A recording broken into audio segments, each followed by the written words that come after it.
जय हिंद एवरीवन, आप सभी का स्वागत है रावी एकेडमी चैनल पर।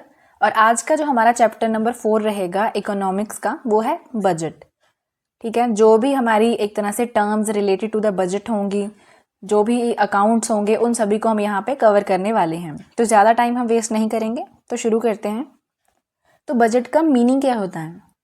तो मेनली एक तरह से डॉक्यूमेंट होता है regarding income and expenditure pattern of the government. Government के जो इनकम और एक्सपेंडिचर का पैटर्न होगा, उसे रिप्रेजेंट करता हुआ डॉक्यूमेंट, जिसे हम बजट बोलते हैं। और जो बजट है वो टर्म थी बैगवेट। ये फ्रेंच वर्ड था जहाँ से बजट वर्ड है जो निकल के आया है। Means bag out of which financial statement presented in the parliament.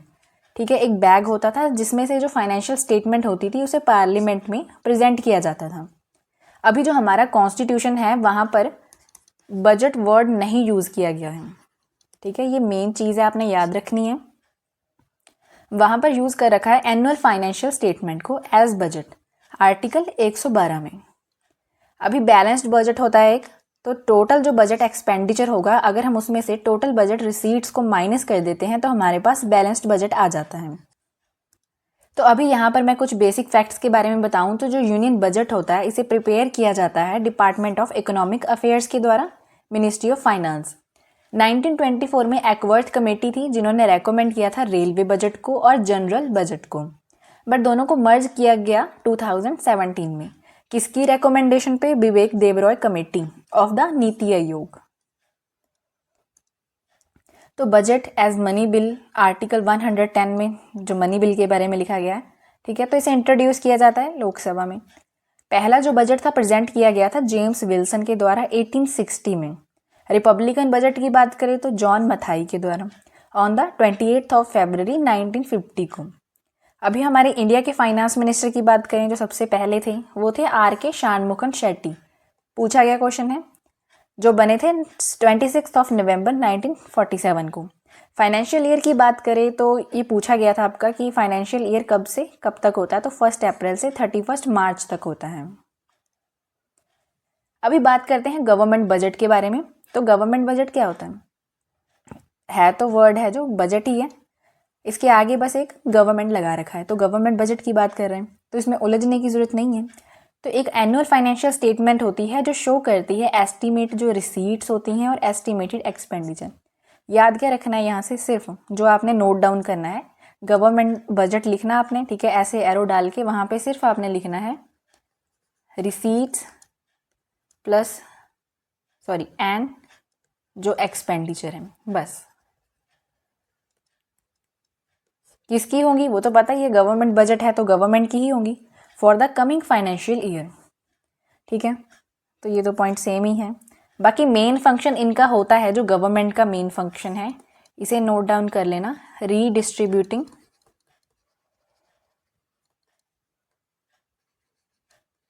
लिखना, redistribution of income and wealth. ठीक है, तो अभी हमारे पास दो टर्म्स आती हैं, plan and non planned revenue expenditure. Non planned, देखो, revenue expenditure. Plan revenue expenditure क्या होता है? जो पैसा हम स्पेंड करते हैं प्लान्ड डेवलपमेंट पे, मतलब हमने पहले ही प्लान करके रखा है, ठीक है, कि इस जगह हम पैसा लगाने वाले हैं, ठीक है, यहाँ पर हम डेवलपमेंट करने वाले हैं, तो उसे हम प्लान रेवेन्यू एक्सपेंडिचर बोलेंगे। एग्जाम्पल के तौर पर देखा जाए तो एजुकेशन हो गई, हेल्थ हो गई, रूरल डेवलपमेंट स्कीम्स हो गई। अभी नॉन प्लान रेवेन्यू एक्सपेंडिचर की बात करूँ तो वो पैसा जो रेगुलर गवर्नमेंट एक्सपेंसेस पे लगाया जाता है, जो कि डेवलपमेंट प्लान से नहीं होता है, मतलब रेगुलर जो खर्चे होते हैं उन पे, जैसे सैलरी देनी हो गई, पेंशन देनी हो गई, इंटरेस्ट पेमेंट हो गया, सब्सिडी देते हैं। ठीक है, ये सारी चीज़ें। तो एग्जाम्पल ना याद रखना आपने। अगर सिंपल भाषा में बताऊँ तो प्लान होता है डेवलपमेंट प्रोग्राम के लिए, जो नॉन प्लान रेवेन्यू एक्सपेंडिचर है वो है रूटीन गवर्नमेंट एक्सपेंसेस के लिए। अभी हमारे इंडिया में ये 2017 के बाद इसे रिमूव कर दिया गया था। ठीक है, बट फिर भी क्या है, क्वेश्चन इसके रिगार्डिंग पूछ लेते हैं कि प्लान्ड और नॉन प्लान्ड रेवेन्यू एक्सपेंडिचर होता क्या है। मेनली अगर देखोगे ना आप, क्वेश्चन आते हैं आपके एग्जाम्पल के बारे में, तो ऐसे लिख देंगे कि जो सैलरीज, पेंशन, इंटरेस्ट पेमेंट या फिर सब्सिडीज, ठीक है, तो ये नॉन प्लान्ड रेवेन्यू एक्सपेंडिचर है या फिर प्लान्ड रेवेन्यू है। तो गवर्नमेंट रेवेन्यू सिस्टम कैसे चलता है? तो टैक्स रेवेन्यू और दूसरे होते हैं नॉन टैक्स रेवेन्यू। ठीक है, दोनों जो मिलके रेवेन्यू रिसीट बनाते हैं द गवर्नमेंट बजट। अभी पहला हमारे पास आता है टैक्स रेवेन्यू। ये वो इनकम होती है जो गवर्नमेंट अर्न करती है, किसके थ्रू? टैक्सेस के थ्रू, जो इम्पोज करते हैं इंडिविजुअल्स पे, कंपनीज पे, बिजनेस पे, है ना। तो टाइप्स की बात करें तो डायरेक्ट और इनडायरेक्ट आते हैं। तो अगर मैं बात करूँ नॉन टैक्स रेवेन्यू की, ये वो इनकम होती है जो गवर्नमेंट अर्न करती है विदाउट इम्पोजिंग टैक्स। एग्जाम्पल के तौर पर देखें तो फीस हो गई, ठीक है, जैसे पासपोर्ट फीस लेते हैं, ठीक है, कोर्ट फी लेते हैं, फाइन हो गई, ट्रैफिक पेनल्टीज पड़ गई, इंटरेस्ट हो गया, इंटरेस्ट ऑन गवर्नमेंट लोन्स हो गया। डिविडेंड की बात करूँ तो profit from the PSUs। Licence fee की बात करूँ तो टेलीकॉम स्पेक्ट्रम फीस हो गई। अभी जो बजटिंग होती है, ठीक है, ऐसा नहीं है कि एक ही बजट होता है बस, तो बहुत सारी टाइप्स होती हैं बजटिंग की। पहले हम यहाँ पे देख रहे हैं ज़ीरो बेस्ड बजटिंग, जहाँ पे जो प्लानिंग और प्रेपरेशन करनी है बजट की, हमने स्क्रैच से करनी है और ज़ीरो बेस से करनी है। फोकस जिसका रहता है मेनली कॉस्ट कंट्रोल और एफिशिएंसी पे। ये हमारे इंडिया में 1980s में स्टार्ट हुई थी, बट USA में 1960 में सबसे पहले, और डेवलप किसने किया था? पीटर ए फायर ने एट टेक्सास। दूसरी आती है आउटकम बजटिंग। ये फोकस करती है मेनली रिजल्ट्स पे और आउटकम्स पे, ठीक है, अकेला स्पेंडिंग पे नहीं। अभी हम लिंक कर सकते हैं कि जो पैसा स्पेंड करते हैं विद परफॉर्मेंस और आउटपुट के साथ। ये याद रखना कि कब स्टार्ट हुई थी, 2005 से 6 में। थर्ड है हमारे पास जेंडर बजटिंग, ठीक है। तो जो बजट प्रिपेयर किया जाता है विमेन एम्पावरमेंट को जब माइंड में रख के कोई चीज़ बनाते हैं, बजट प्रिपेयर किया जाता है ताकि एक तरह से जो जेंडर इक्वालिटी है वो आ सके। ये एलोकेशन करते हैं फॉर विमेन रिलेटेड स्कीम्स की, कहाँ कहाँ पे हमें करने की ज़रूरत है। बाकी मेनली ये है इंपॉर्टेंट कि इंडिया में 2005 से 6 में स्टार्ट हुई थी। अभी ये 2 सेक्शंस में डिवाइड कर रखी थी, पार्ट A और पार्ट B में। पार्ट A की बात करूँ तो यहाँ पे विमेन स्पेसिफिक स्कीम्स थी विद 100% एलोकेशन फॉर विमेन, 100% की। अगर पार्ट B की बात करें तो यहाँ पे ये एक तरह से प्रो विमेन स्कीम होती थी, मतलब एटलीस्ट 30% तो होना ही चाहिए। ज़्यादा इससे हो सकता है और भी, पर एटलीस्ट 30% होना चाहिए। फिर आता है परफॉर्मेंस बजटिंग, जहाँ पे जो फोकस है वो मेनली वर्क डन पे होता है कि कितना काम किया और कितने टारगेट इन्होंने अचीव किए, और ये लिंक करते हैं एक्सपेंडिचर विद द परफॉर्मेंस के साथ। फिर आती है बजट पॉलिसी। जब बजट बनवाया जाता है, जब बजट पेश किया जाता है गवर्नमेंट के द्वारा, तो ये नंबर्स वहाँ पे दिखाए जाते हैं, रिप्रेजेंट किए जाते हैं 3 डिफरेंट फाइनेंशियल ईयर्स के साथ। एक तो होता है अपकमिंग ईयर, एक करंट ईयर जो चल रहा है, और एक होता है प्रीवियस ईयर। अभी यहाँ से समझो, जो करंट ईयर होगा in the form of budget estimate. मान लीजिए हमारे पास जो करंट ईयर है वो 2024 से 25 का है, ठीक है। फिर कहते हैं प्रीवियस ईयर, एक्चुअल नंबर जो लेते हैं ये 2023 से 24 में, ठीक है। अपकमिंग की बात कर रहे हैं तो 2025 से 26 तो आने वाला ही होगा। तो ऐसे क्लासिफिकेशन की जाती है। तो अभी नेक्स्ट आता है हमारे पास वेरिएंट्स ऑफ बजट, ठीक है। तो पहला है हमारे पास बैलेंस्ड बजट, जहाँ पे इनकम है जो एक्सपेंडिचर के इक्वल होती है। फिर आता है डेफिसिट बजट, जहाँ पे एक्सपेंडिचर है वो ज़्यादा हो जाता है और इनकम कम हो जाती है। सरप्लस बजट, इनकम ज़्यादा है, एक्सपेंडिचर सरप्लस, तो पता ही है ना कि एक तरह से हम प्रॉफिट के माध्यम से इसको काउंट करते हैं। तो एक टर्म है हमारे पास इंटरिम बजट। एक टेम्पररी बजट होता है जो प्रेजेंट करते हैं गवर्नमेंट के द्वारा, ताकि वो अपने सारे एक्सपेंसेस को मैनेज कर सके जब तक नई जो गवर्नमेंट है पूरा बजट है उसे पेश नहीं कर देती। नेक्स्ट टर्म है हमारे पास वोट ऑन अकाउंट। ये टेम्पररी परमिशन है। कौन देती है? पार्लियामेंट देती है, गवर्नमेंट को देती है, ताकि वो पैसा स्पेंड कर सके किसी शॉर्ट पीरियड के लिए, जब तक कि पूरा बजट है जो पास नहीं हो जाता। अभी जो बजट है उसको 2 पार्ट्स में डिवाइड करते हैं, एक तो रेवेन्यू अकाउंट, दूसरा है कैपिटल में। रेवेन्यू की बात करूँ तो रेवेन्यू रिसीट्स हैं और रेवेन्यू एक्सपेंडिचर, और मोस्ट इम्पॉर्टेंट है ये हमारे सभी एग्जाम के लिए। और कैपिटल की बात करें तो कैपिटल रिसीट और कैपिटल एक्सपेंडिचर। अभी रेवेन्यू अकाउंट जो होता है वो रिलेटेड होता है to the day to day income and expenses, मतलब जो डेली आपके इनकम आ रही है और डेली के जो एक्सपेंसेस हो रहे हैं। अभी यहाँ पे जो रेवेन्यू रिसीट्स हैं उसका मीनिंग क्या होता है? गवर्नमेंट ने पैसा रिसीव किया, ठीक है, इससे ना तो कोई उनकी जो देनदारी है, लाइबिलिटी है, वो क्रिएट हुई, ना ही उन्होंने कोई एसेट बनाया। एसेट कौन से होते हैं, जैसे बिल्डिंग हो गई, लैंड हो गई, हमारी अपनी चीज़ है। लाइबिलिटी में हम कह सकते हैं कि हमने किसी की चीज़ है जो वापस करनी है वो। तो इन दोनों में से कुछ भी यहाँ पे क्रिएट नहीं हुआ है। ठीक है, तो इसमें इंक्लूड क्या करेंगे, जब हमने तो सिर्फ पैसा जो गवर्नमेंट ने रिसीव किया है, टैक्स हो गए, इनकम टैक्स हो गया, जीएसटी हो गया, कस्टम हो गया। बाकी नॉन टैक्स रेवेन्यू कौन से होते हैं, फीस हो गई, फाइन हो गई, इंटरेस्ट हो गया, डिविडेंड हो गया, ये पैसा रिसीव किया है। अभी रेवेन्यू एक्सपेंडिचर की बात करें तो गवर्नमेंट की स्पेंडिंग है जो ना तो एसेट्स क्रिएट करती है, ठीक है, कुछ भी क्रिएट नहीं करती है। ये डे टू डे फंक्शनिंग के लिए एक्सपेंसेस होते हैं हमारे। सैलरीज हो गई, पेंशन दे दी, सब्सिडी दे दी, इंटरेस्ट की पेमेंट कर दी, डिफेंस रेवेन्यू एक्सपेंसेस, ठीक है। तो ये सारे ये याद करने हैं आपने, मोस्ट इंपॉर्टेंट है। अभी दूसरा है कैपिटल अकाउंट। ये वो पार्ट होता है गवर्नमेंट बजट का जो डील करता है मनी से रिलेटेड टू द, यहाँ पे क्रिएशन वर्ड आ गया, ठीक है। कैपिटल अकाउंट सी से क्रिएशन, यहाँ पे क्या था, डेली की बात हो रही है, इनकम और एक्सपेंसेस की। तो यहाँ पे एसेट भी क्रिएट हो रहे हैं, बोरिंग्स भी आ रही हैं, यानी पैसा ले भी रहे हैं लाइबिलिटीज़ के रूप में। तो कैपिटल रिसीट क्या है, ये पैसा रिसीव करा है गवर्नमेंट ने, जो लाइबिलिटी या तो क्रिएट करेगा या फिर हमारे जो एसेट है उन्हें कम कर देगा। कैसे, कैपिटल रिसीट देखो, जैसे कि बोरिंग्स हो गई आरबी से, पब्लिक से, डिसइन्वेस्टमेंट हो गई, बाकी रिकवरी ऑफ लोन। तो ये पूछा गया था कि जो रिकवरी ऑफ लोन है वो आपका कौन से रिसीट या फिर एक्सपेंडिचर से बिलोंग करता है, तो कैपिटल रिसीट आंसर था। ऐसे कैपिटल एक्सपेंडिचर की बात करोगे तो गवर्नमेंट की वो स्पेंडिंग, वो खर्चा जो एसेट क्रिएट करता है और लाइबिलिटी को कम कर देता है। जैसे रोड बनाते हैं, ठीक है, तो एक तरह से वो एसेट ही क्रिएट हो गया, डैम हो, बाइंग लैंड हो गया, इन्वेस्टमेंट करनी शेयर्स में, ठीक है, लोन देना स्टेट्स को, तो वो एक्सपेंडिचर क्रिएट हो रहा है। तो अभी हमारे पास टैक्स रेवेन्यू रिसीट और नॉन टैक्स रेवेन्यू रिसीट्स आ रहे हैं। यहाँ पे वो पैसा जो गवर्नमेंट ने अर्न किया है वाया डिफरेंट टैक्सेस, जो कि इनडायरेक्ट हो या फिर इनडायरेक्ट हो। नॉन टैक्स रेवेन्यू की बात करूँ तो every money earned by the government from the sources other than taxes, जो कि टैक्सेस के अलावा अर्न की है। अभी आती है फिस्कल पॉलिसी। ये भी बहुत इंपॉर्टेंट जो टॉपिक है हमारे एग्जाम के लिए। तो ये वो पॉलिसी है गवर्नमेंट की रिगार्डिंग इनकम एंड एक्सपेंडिचर, ये पॉलिसी है और इसे इम्प्लीमेंट कौन करता है, by the ministry of finance. अभी यहाँ पे जो फिस्कल पॉलिसी है ये बेस्ड है, यहाँ पे लिख लो, बेस्ड ऑन इकोनॉमिक थ्योरी। किसकी, जॉन मेनर्ड कीन्स की,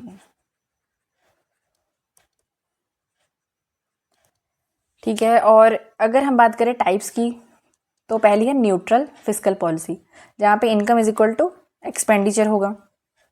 फिर आती है एक्सपेंशनरी, एक्सपेंडिचर ज़्यादा है, एक्सपैंड कर रही है, तो एक्स से याद रखना एक्सपेंडिचर। कॉन्ट्रैक्शनरी की बात करोगे तो इनकम ज़्यादा है एक्सपेंडिचर से।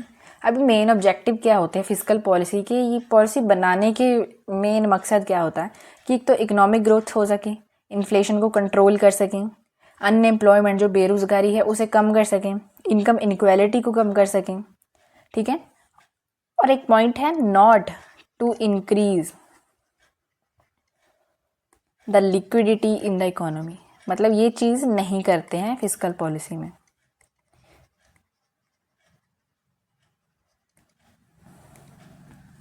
अभी जो डेफिसिट है वो डेफिसिट अक्कर होता है जब एक्सपेंडिचर ज़्यादा हो जाता है इनकम से। इनकम मतलब रेवेन्यू की बात हो रही है, और डेफिसिट इज़ अ फ्लो, ठीक है। क्वेश्चन पूछा गया था आपका, तो वहाँ पूछा गया था कि स्टॉक होता है, फ्लो होता है, वेरिएबल होता है, क्या होता है, तो आंसर है इज़ अ फ्लो। डेफिसिट एक फ्लो में काम करता है।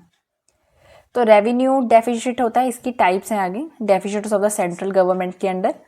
तो टोटल अमाउंट जो पैसा हमने बोरो किया है, मतलब सेंट्रल गवर्नमेंट ने, खुद को ऐसा समझ के करो कि खुद सेंट्रल गवर्नमेंट हो, मैंने जो अपने डे टू डे एक्सपेंसेस के लिए जो पैसा बोरो किया है तो मैं इसे रेवेन्यू डेफिसिट में डालूंगा, ठीक है। Revenue deficit is equal to revenue expenditure में से जब मैं रेवेन्यू रिसीट्स को माइनस कर दूंगी तो हमारे पास रेवेन्यू डेफिसिट आ जाएगा, ठीक है।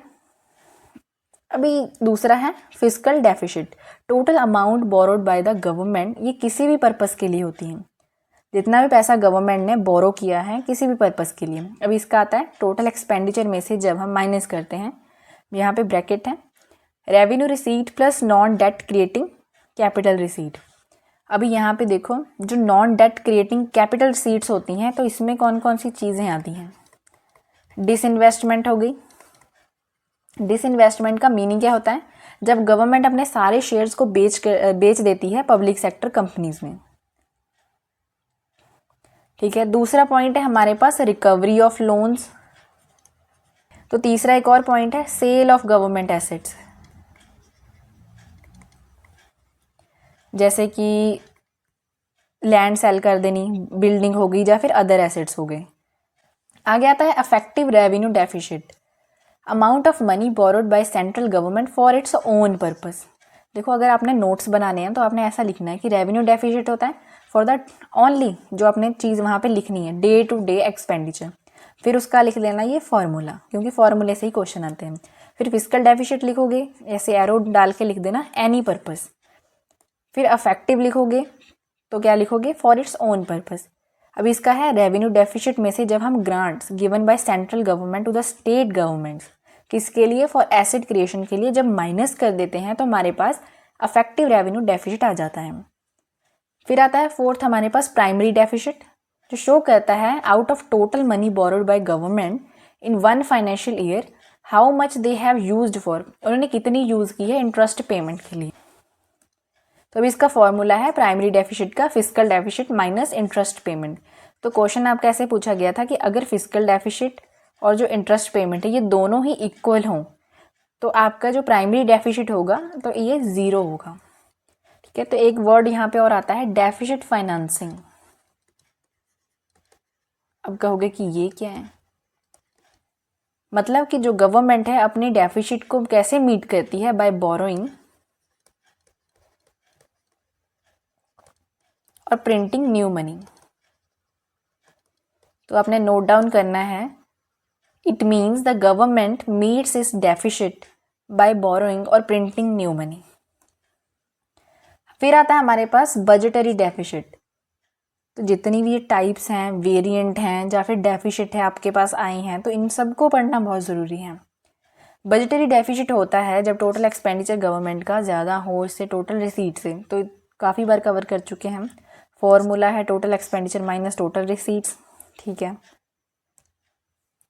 एक आया था ऑटोमेटिक स्टेबलाइजर पे। अभी हमारे पास पॉलिसीज़ होती हैं जो ऑटोमेटिकली स्टेबल कर देती हैं इकोनॉमी को जब रिसेशन का पीरियड चल रहा होता है या फिर इन्फ्लेशन का, विदाउट न्यू गवर्नमेंट एक्शन। मतलब यहाँ पे एक चीज़ देखो कि आपके पास जो भी चीज़ें थी आप लोगों ने वही चीज़ें यूज़ करके इकोनॉमी को स्टेबलाइज कर दिया, कोई भी नया आपने यहाँ पे गवर्नमेंट एक्शन नहीं लिया। एग्जाम्पल के तौर पे जैसे हमारे पास इनकम टैक्स होता है, अनएम्प्लॉयमेंट बेनिफिट होते हैं, वेलफेयर पेमेंट कर दिया आपने। और काम कैसे होता है, जैसे अभी ड्यूरिंग बूम तो लिख लेना व्हेन इकोनॉमी, तो यहाँ पे रहने दो, मैंने आगे इसके बारे में बताया ही है, तो सिंपल समझ लो कि ड्यूरिंग बूम क्या होता है, बूम पीरियड जब इकोनॉमी बहुत जल्दी से ग्रो करती है, प्रोडक्शन इंक्रीज करती है। तो देखो यहाँ पे इनकम बढ़ रही है, टैक्स भी बढ़ रहा है। जब आपकी इनकम बढ़ती है और टैक्स बढ़ता है तो आप किसी चीज़ को लेने की सोच रहे हैं तो आपकी डिमांड कम हो जाती है, तो ऑटोमेटिकली यहाँ पे इन्फ्लेशन कंट्रोल हो गई क्योंकि इन्होंने टैक्स बढ़ा दिया। अभी रिसेशन का पीरियड चल रहा है जब इकोनॉमिक एक्टिविटी हमारी कंट्री की स्लो डाउन हो जाती है। ऐसा नहीं है कि आगे बढ़ नहीं रही, ग्रो नहीं कर रही है, पर बहुत जल्दी से ग्रो नहीं कर रही, धीरे धीरे ग्रो कर रही है। तो इनकम कम थी तो टैक्स भी इन्होंने कम कर दिया, तो डिमांड बढ़ गई तो इकोनॉमी को सपोर्ट मिलता है। और तो ये टाइप होती है टैक्स की जिसको हम एज अ स्टेबलाइजर कह सकते हैं।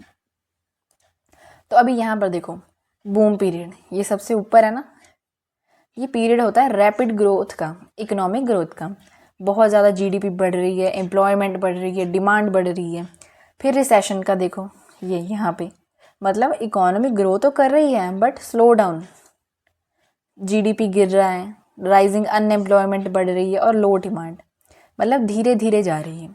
फिर आता है डिप्रेशन का पीरियड, ये सीवियर और लॉन्ग रिसेशन होता है, मतलब हम इसे एक तरह से रिसेशन का ही वेरिएंट बोल सकते हैं, जहाँ पर बहुत ज़्यादा हाई अनएम्प्लॉयमेंट होती है और बहुत ज़्यादा लो जीडीपी। बूम सबसे ऊपर है, डिप्रेशन सबसे नीचे ऐसे है। तो यहाँ पे एक बिजनेस साइकिल होता है, यहाँ पे बूम, ये आया रिसेशन, फिर इसके बाद आता है डिप्रेशन, फिर डिप्रेशन के बाद आता है रिकवरी पीरियड। तो ऐसे शो किया जाता है।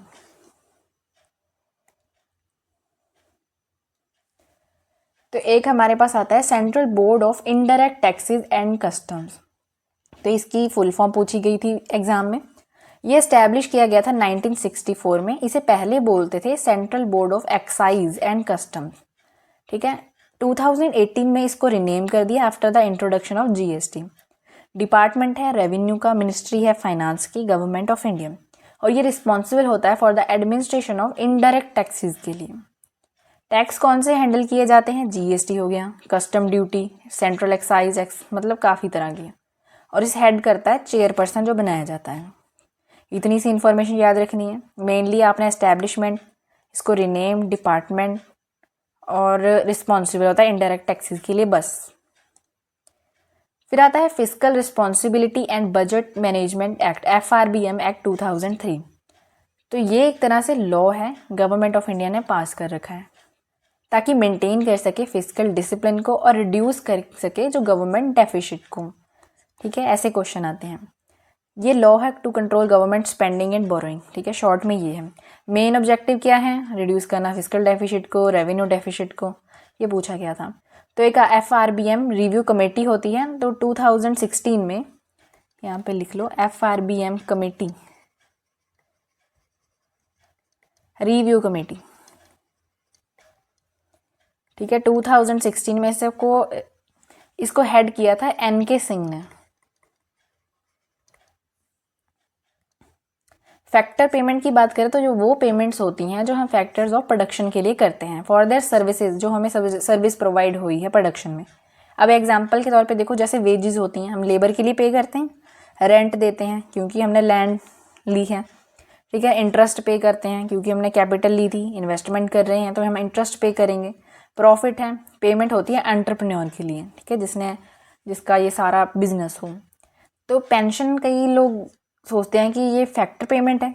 हम क्या करते हैं कि कंफ्यूजन में कई बार जो फैक्टर पेमेंट मान लेते हैं, पर जो पेंशन होती है वो ट्रांसफर पेमेंट है। लास्ट है हमारे पास national investment and infrastructure fund. ये एक तरह से हमारे इंडिया का फर्स्ट सोवरेन वेल्थ फंड है। ये क्रिएट किया गया था टू फाइनेंस इंफ्रास्ट्रक्चर प्रोजेक्ट के लिए। इन द यूनियन बजट ये 2015 और 16 में अनाउंस किया था, क्वेश्चन पूछा गया था।